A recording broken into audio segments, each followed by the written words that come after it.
Oh, my business building friend. Okay, today we're going to talk about the actual mechanics of getting your work done. Not the work itself, but making it happen. Because raise your hand if you have ever been here where you know your goal, you know what you want to accomplish. You know what to do, the messaging and the posting, but actually doing it is the hardest part, right? So, one thing that I wish someone would have told me back in my beginning years as a stay-at-home mom building my home business was that working from home was actually an art and a skill in of itself. It wasn't something that would happen just because it was easy to do. It was actually very difficult to do. Because why? You don't have any negative immediate consequences if you don't do the work that day, right? You're not going to get fired. You're not going to get in trouble from a boss because you don't have one. You're the boss. And that's probably the most difficult thing, the blessing and the curse of working from home. So, here's some quick mechanics that you can apply as a stay-at-home mom building your business to actually make that work happen because I know you want to. I know that you really want to do the thing because you want the end result.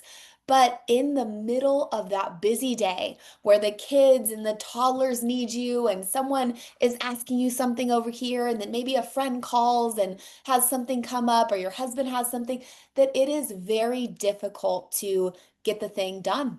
And that's just the truth of it. So, if we can bring in tools and skills and disciplines to make getting it done easier and more streamlined, then we're winning, right? So here's some mechanics that you can do. Number one is decide the when. So write it down. If you have a note, write it down, decide the when.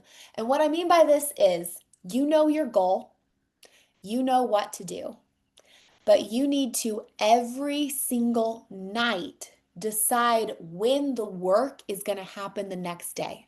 This isn't a decision you make at the beginning of the week. I used to make that mistake. I would sit down with my calendar and be like, all right, let me do some time blocking for the whole week. This is when it will happen.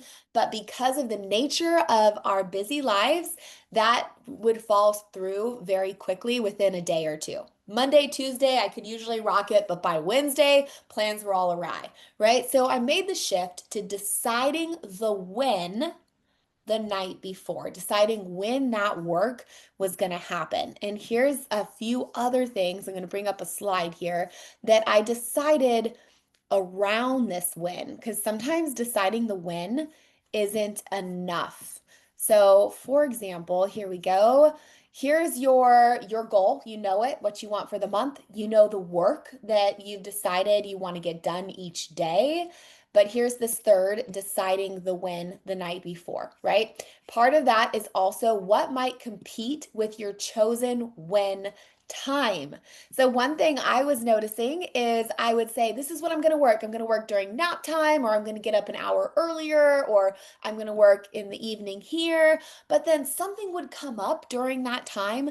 I would either create the problem by saying, oh, I probably should get the laundry done and the dishes done and clean the house before I work so that that's all done and then I'll get work done and the baby's still sleeping, right? I would create the problem by filling that time with other things, or I would allow the problem. For example, I remember for a season there, I realized that my work time was something I would easily give away or fill with other things because I hadn't created the value and the structure around it. So I would get a phone call from a mom friend. Hey, I'm going to take the kids to the park after school and have a picnic lunch. Do you want to come?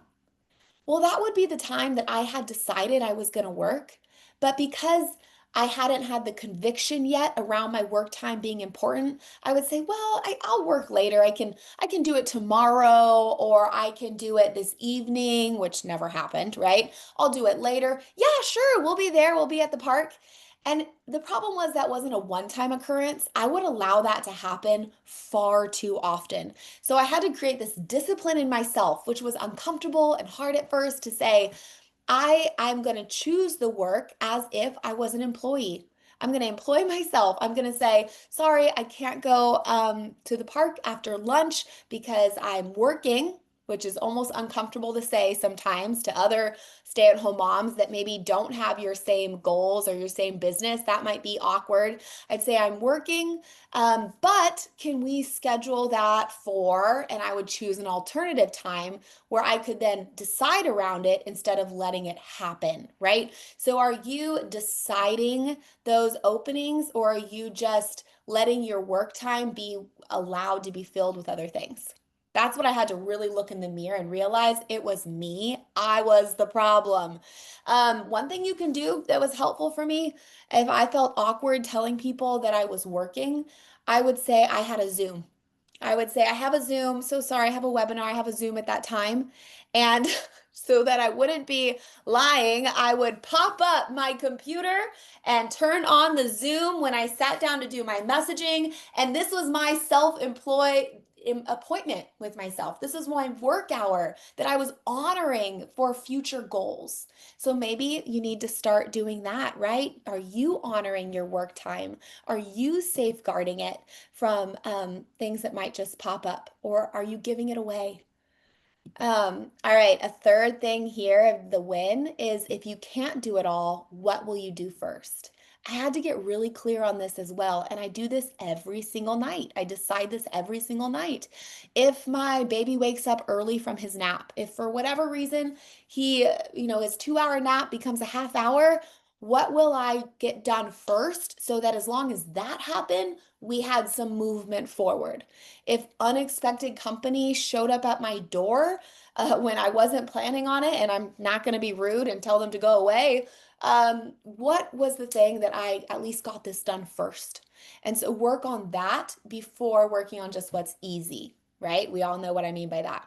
And lastly, here's my last tip, and this is going to sound kind of silly, but friend, if you have been really wanting to show up and you're not, then nothing is silly, right? Everything is worth trying. You won't have to do this for long, but start with this.